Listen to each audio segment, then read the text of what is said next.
Bueno, hola chicos, pues hoy vamos a explicar el apartado que estáis viendo esta semana de isomería de los compuestos orgánicos, ¿vale? Es uno de los conceptos más importantes en química orgánica y antes de empezar realmente a explicar los tipos de isomería, sí me gustaría hacer un pequeño repaso de este apartado que, aunque no lo estudiamos antes de la formulación, aquí tenéis es el apartado 2.4 en las páginas 214 y 215, sí voy a hacer algunos comentarios sobre las propiedades físicas de los compuestos orgánicos. No lo hemos estudiado porque es un punto muy amplio y no tiene sentido aprender cuáles son las propiedades de cada tipo de compuestos orgánicos, de los alcoholes, de los aldehídos, de los ácidos, de las aminas, porque sería una locura, es demasiado amplio. Pero sí que algunas cosas necesitamos tener claras para entender los tipos de isomería que vamos a estudiar. Lo primero es recordar, de los temas que ya hemos visto, que las propiedades de una sustancia dependen ¿de qué? Pues dependen de las fuerzas intermoleculares, ¿no? Porque tenéis que tener claro que todos los compuestos orgánicos son sustancias moleculares, sustancias con enlace covalente y por tanto sus propiedades dependen de cómo sean de intensas esas fuerzas intermoleculares. Aquí no hay sustancias iónicas, no hay redes covalentes, que recordáis eran algunas excepciones como el diamante o el cuarzo. Aquí todos los compuestos orgánicos están formados por moléculas con enlace covalente, ¿verdad? Y por tanto serán las fuerzas intermoleculares que aparezcan entre ellas las que determinarán las propiedades de los compuestos. Y a su vez, ¿de qué dependían esas fuerzas intermoleculares? ¿De qué dependían su intensidad? Pues recordar que dependían básicamente de la polaridad de esas moléculas, ¿de acuerdo? Porque si eran polares, eran más intensas, incluso si había puentes de hidrógeno eran las más fuertes, y si eran sustancias apolares, pues eran fuerzas mucho más débiles y por tanto las propiedades eran distintas. Bien, ¿y qué podemos saber sobre la polaridad en los compuestos orgánicos? Pues lo primero que podemos tener claro es que los átomos de carbono e hidrógeno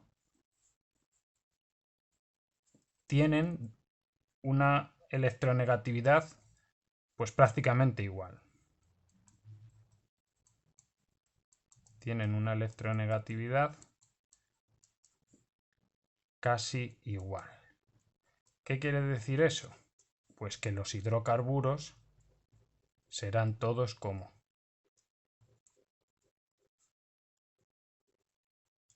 apolares, ¿vale? Por tanto, esto es lo primero que tenemos que tener claro, que los hidrocarburos son todos apolares. ¿Y qué pasa con los demás compuestos orgánicos, ya con sus grupos funcionales? Bueno, pues hay de todo. Si pusiéramos un pequeño esquema, podríamos decir, para que os hagáis una idea, que apolares tenemos los hidrocarburos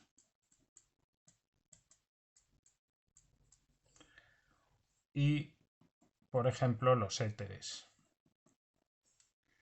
¿Vale? ¿Por qué?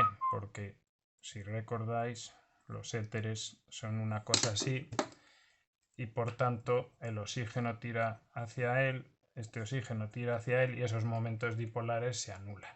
¿De acuerdo?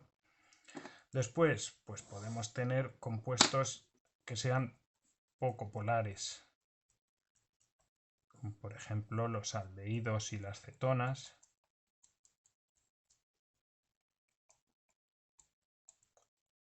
o los ésteres. ¿Vale? Estos compuestos no forman puentes de hidrógeno,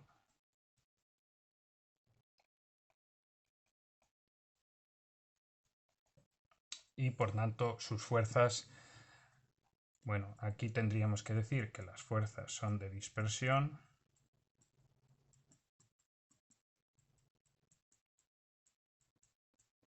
Aquí tendríamos que decir que las fuerzas son dipolo-dipolo.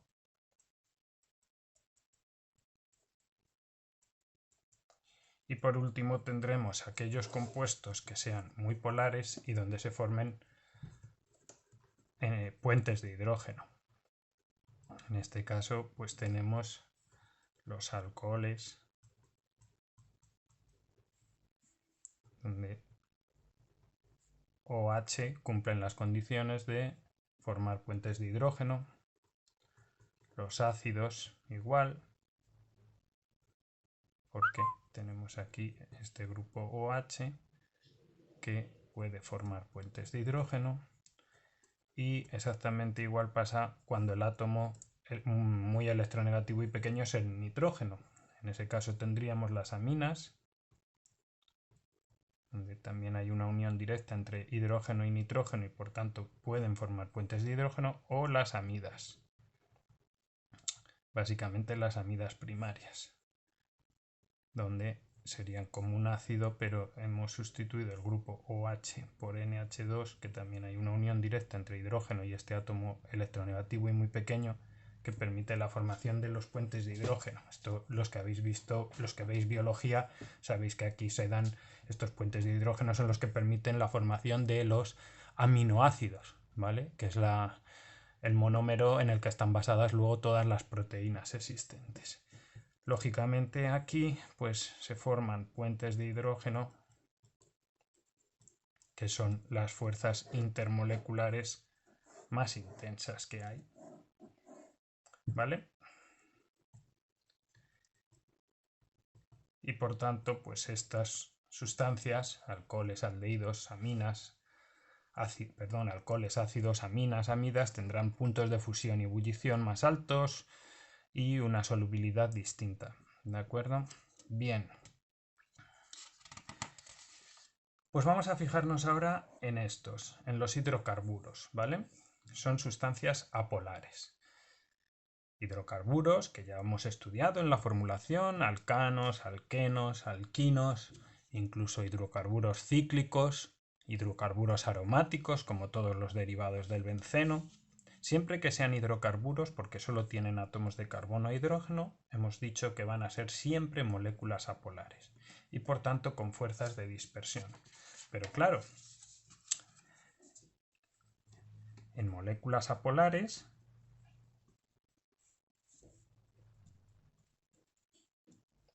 hay fuerzas de dispersión, ¿vale? O fuerzas de London, que son las más débiles. Pero aún así tendremos que saber de qué dependen. Dependían de dos cosas.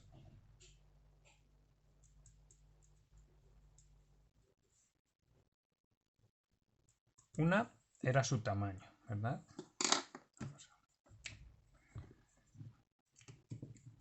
Una era el tamaño.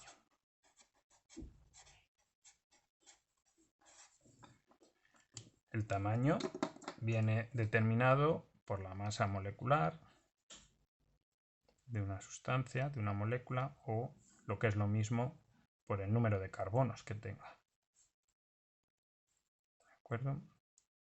Eso es bien fácil, nada más ver la fórmula. ¿De acuerdo? Solo con ver la fórmula, pues yo ya veo si tiene más o menos carbonos y me hago una idea del tamaño de la molécula. Evidentemente, ¿cuál era la relación? Pues que a mayor tamaño de la molécula, mayor intensidad de esas fuerzas de dispersión, ¿no? Más intensas eran las fuerzas, porque recordar que se polarizaba mejor la molécula cuanto más grande fuera. Pero también dependían de otra cosa, dependían de la forma. Recordamos que las fuerzas de dispersión en moléculas apolares se daban porque en algún determinado momento la molécula se polarizaba. Los electrones se movían hacia una zona y aparecían dipolos instantáneos, ¿de acuerdo? Y eso depende de la forma que tengan. Si recordáis de este tema, podíamos hablar de dos tipos de formas, alargadas o, digamos, circulares.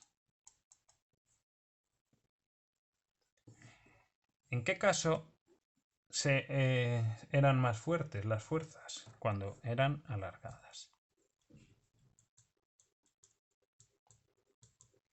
¿De acuerdo? Porque era más fácil que los electrones se movieran hacia un lado, donde aparecía una carga negativa por el aumento de densidad electrónica, y en el otro lado, lógicamente, aparecería una cierta carga parcial positiva. ¿Cuándo tenemos moléculas alargadas? Cuando hay cadenas simples. ¿Vale? Cadenas simples. Sin ramificaciones, donde los átomos de carbono pues van formando una cadena. ¿Y cuándo tenemos moléculas circulares? Pues moléculas circulares tenemos cuando hay ramificaciones en las cadenas con sustituyentes. Y en este caso, ¿qué sucedía?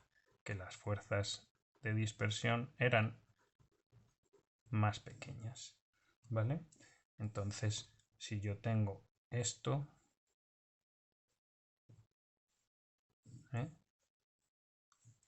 vamos a comparar aquí 5 carbonos, pues en este caso, como comprenderéis, la forma de la molécula va a ser más circular y hará que las fuerzas sean menores y por tanto los puntos de fusión y ebullición sean menores también. Bien, ¿queda eso claro? Pues vamos a pasar ya a ver qué tiene eso que ver con la isomería. Antes tenemos que tener claro que hasta ahora, digamos, hemos visto la química inorgánica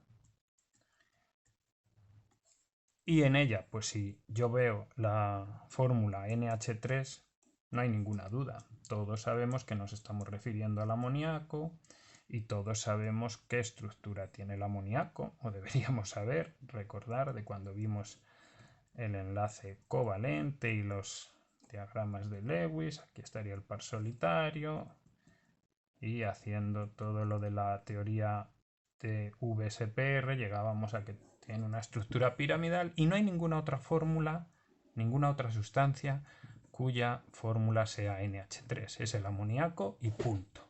Y todos podemos estudiar las propiedades del amoníaco. Sin embargo, ¿qué sucede ahora en la química orgánica o química del carbono? Como estamos viendo, pues resulta que si a mí me dicen que una sustancia tiene de fórmula C4H10O, ¿puedo yo saber qué sustancia es esa? Pues no, no lo puedo saber. ¿Por qué? Pues porque puede ser un alcohol o puede ser un éter. Y además, dentro de un alcohol puede ser un alcohol primario o un alcohol secundario o un alcohol terciario. ¿Vale? Y dentro del alcohol primario pues sería algo así, ¿no?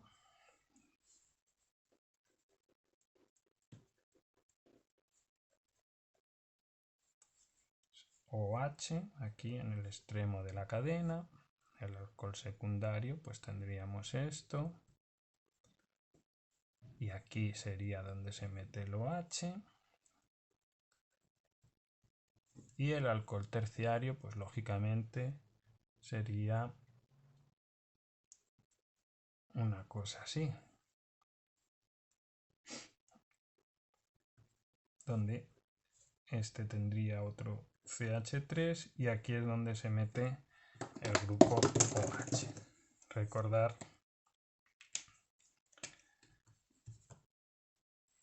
carbón primario, alcohol primario, alcohol secundario o alcohol terciario, porque el OH está metido a un carbón que a su vez tiene uniones con otros tres carbonos, ¿vale? Y aparte de eso, pues podría ser un éter, y un éter pues podría ser un éter así, donde tiene 2 carbonos a cada lado del oxígeno, ¿no? Aquí completaríamos, bueno, CH3, CH2, CH2, CH3, pero también podríamos tener un éter donde a un lado del oxígeno solo hubiera un carbono y sin embargo al otro lado hubiera 3 carbonos. CH2, CH2, CH3. Como veis, todos cumplen esta fórmula. Todos tienen C4, H3 y 2, 5 y 2, 7 y 3, 10 y O. C4, H3 y 2, 5 y 2, 7 y 3, 10 y O. Y todos los alcoholes obviamente igual, esta fórmula. Por lo tanto, hay 5 sustancias completamente distintas y que tendrán propiedades completamente distintas. Recordar lo que vimos antes: éteres apolares, alcoholes muy polares, nada que ver, ¿vale? Y sin embargo, la fórmula es la misma. Por tanto, ahí viene el concepto de isomería, que tan importante es en la química orgánica. Isomería. Como habéis estudiado ya, son aquellas sustancias que tienen la misma fórmula, pero distinta estructura y por tanto distintas propiedades. Bien, y dentro de esa isomería, pues como hemos visto, hay 2 grandes grupos. La isomería estructural, que es la que vamos a ver hoy, y la isomería espacial. ¿Vale? Bien. Pues vamos a empezar con la isomería estructural y dejaremos para otro vídeo la isomería espacial, que la explicaremos con modelos moleculares para que sea más sencillo. Isomería estructural.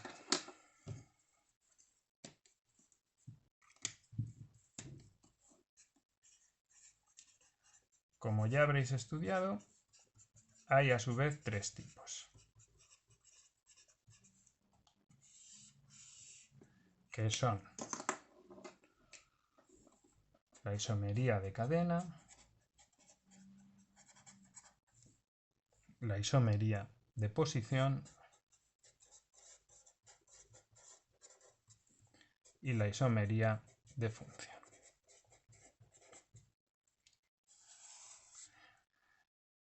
¿Dónde se da básicamente la isomería de cadena? Pues en aquellas sustancias donde no hay grupos funcionales, es decir, en los hidrocarburos. No hay grupos funcionales y por tanto estamos hablando básicamente de los hidrocarburos. Si no hay grupos funcionales y solo tenemos la cadena de átomos de carbono con sus correspondientes hidrógenos, pues básicamente esta isomería se da cuando esas cadenas tienen distinta forma o distinta estructura. Si pensamos en el hidrocarburo, por ejemplo, con 5 carbonos, los hidrocarburos con 5 carbonos, pues tendríamos esta posibilidad, ¿no? CH3, CH2, CH2, CH2, CH3. Es decir, el pentano, ¿vale? Bien, el pentano, que tiene una forma así, alargada, una cadena simple. Pues bien, para que veáis, vamos a poner aquí su punto de ebullición, es 36,1 grados centígrados. Bien, pero yo puedo tener esto.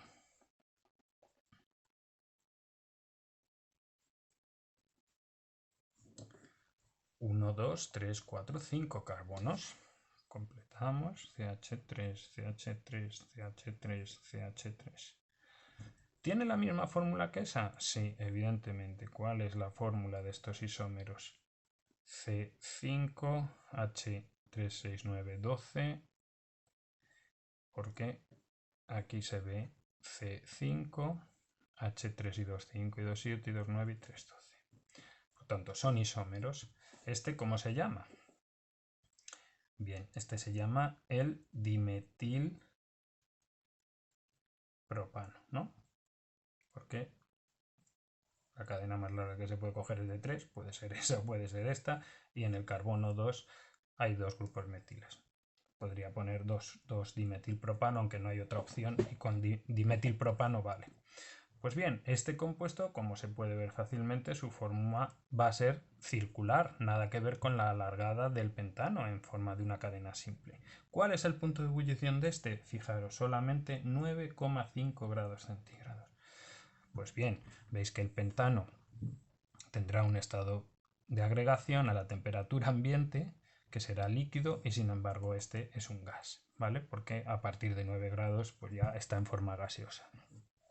Entonces, siendo isómeros de cadena, su forma y por tanto sus propiedades son completamente distintas, porque recordar que como son hidrocarburos y por tanto apolares, la forma va a determinar la intensidad de las fuerzas intermoleculares, ¿vale? Esto es importante porque no viene en el libro y en algún problema os lo pueden preguntar.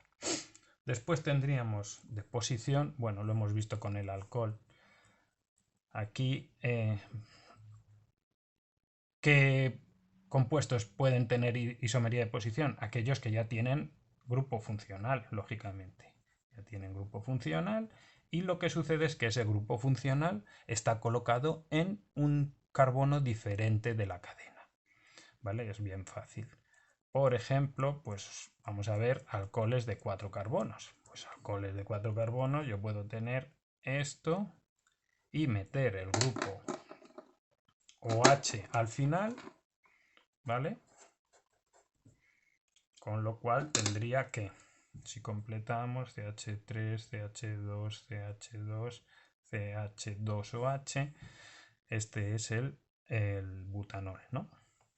El 1-butanol. O butan 1-ol, ¿vale? Yo todavía, como veis, uso la forma antigua de poner el número delante en lugar de en medio. Bien. Y su fórmula, pues obviamente C4 H, 3 y 2, 5 y 2, 7, 2, 9 y 1, 10, H10O. Pero si yo tengo esa cadena de 4 carbonos, el OH, en vez de estar en el extremo, puede estar aquí, ¿vale? Es decir, ahora completaríamos CH3 por aquí, CH3 por aquí, CH2 por aquí, y este carbono solo con un H. Obviamente la fórmula no ha cambiado, C4H3 y 2, 5 y 1, 6 y 3, 9 y 1, 10, C4H10 y O. Pero este compuesto es el 1, 2, 3, 4, lógicamente el 2-butanol. Pues esto es lo que son isómeros de posición. Aquellos compuestos donde tienen un grupo funcional, que es el mismo, porque si cambia veremos que ahora... Y por último, pues llegamos a la isomería de función. Como está bien explicado en el libro y es muy fácil, esto realmente la isomería estructural yo creo que no habréis tenido ninguna dificultad. La isomería estructural de función se refiere a compuestos que tienen la misma fórmula pero con distinto grupo funcional. Pues vamos a ver, por ejemplo, tienen distinto grupo funcional. Distinto grupo funcional. Aquí es bien fácil. Cuidado con eso. Mientras que en la isomería de posición es el mismo grupo funcional, pero colocado en distinta posición de la cadena. Mismo grupo funcional o distinto grupo funcional. Pues por ejemplo, vamos a ver un aldehído y una acetona de 4 carbonos. Lógicamente son distinto grupo funcional, distinto tipo de compuestos, los aldehídos y las cetonas se nombran distinto, etc. Aunque en realidad el grupo funcional que ambos tienen es este, ¿no? Un doble enlace carbono-oxígeno. Pero claro, si ese doble enlace va en un extremo de la cadena, tenemos un aldehído. Si va en el medio de la cadena, ¿no? O en cualquier carbono que no sea uno de los extremos, tenemos una acetona. De tal forma que si yo, por ejemplo, tengo esto, pues tengo que 1, 2, 3, 4, el butanal. ¿Vale? El butanal. Completando por aquí, CH3, CH2, CH2, con lo cual su fórmula está claro que es C4, 3 y 2, 5 y 2, 7 y 1, 8. H8O. Veis que no coincide con esto, ¿vale? Y sin embargo yo puedo tener esa cadena de 4 carbonos, pero ahora el doble enlace carbono-oxígeno estará aquí. Esto ya no es un aldehído. Esto está claro que es una acetona. Completamos por aquí. Y tenemos esto que será ¿qué compuesto? Pues la butanona, ¿no? La butanona. ¿Haría falta decir 2-butanona? No, porque obviamente si estuviera aquí empezaríamos a contar por el otro lado y sería 2-butanona. Pero bueno, con decir butanona no hay más posibilidades, ¿de acuerdo? Se ve que su fórmula es la misma, C4H8O. 1, 2, 3, 4, 2 y 2, 4, 3, 7, perdón, aquí era CH3, 3 y 3, 6 y 2, 8, hielo. Y obviamente sus propiedades van a ser completamente distintas. Esto es un aldehído, esto es una acetona y por tanto esa sería la isomería de función. Bueno, espero que no haya ninguna duda y si no el miércoles lo vemos en la videoclase. Venga, un saludo.